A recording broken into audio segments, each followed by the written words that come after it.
ভূপতিনগর কাণ্ডের পর এবারে রাজ্য পুলিশকে সপাটে চড় সুপ্রিম কোর্টের একটি মামলায় রাজ্য পুলিশকে কার্যত জোড়া থাপ্পড় মারল সুপ্রিম কোর্ট। রাজ্য পুলিশের তদন্তকারী আধিকারিক নিয়মকানুন কিছুই মানেন না।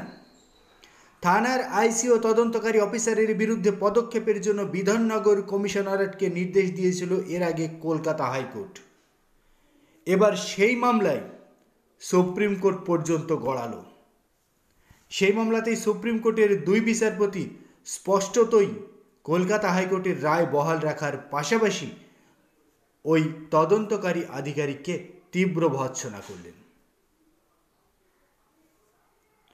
পক্সো আইন অনুযায়ী নির্যাতিতা মহিলার ছবি এবং তার পরিচয় আপলোড করা যায় না। ভারতীয় দণ্ডবিধির 228 ধারা এবং 33-7 ধারা অনুযায়ী এটা করা আইনত অপরাধ।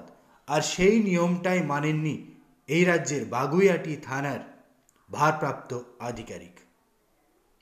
আর সেই ব্যাপারেই ভারতীয় ফৌজদারি কার্যবিধির 164 ও 161 ধারা অনুযায়ী নিগৃহীতের বয়ান রেকর্ডের সময় তার নামটা উল্লেখ করা উচিত নয় পক্সো আইন অনুযায়ী, কিন্তু এখানে সেটাই করেছে।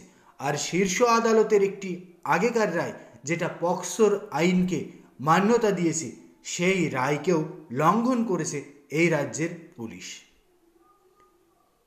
সেই অভিযোগেই সুপ্রিম কোর্টের দুই বিচারপতির বেঞ্চ সরাসরি রাজ্য পুলিশের ওই আধিকারিকের শিক্ষা নিয়েও প্রশ্ন তুলে দিলেন। এমনকি আইনত যে টেকনিক্যাল বিষয়গুলি থাকে সেগুলি নিয়েও প্রশ্ন তুলে দিলেন। এক কথায় রাজ্যের ওই পুলিশ আধিকারিককে ভর্ৎসিত হতে হলো সুপ্রিম কোর্ট।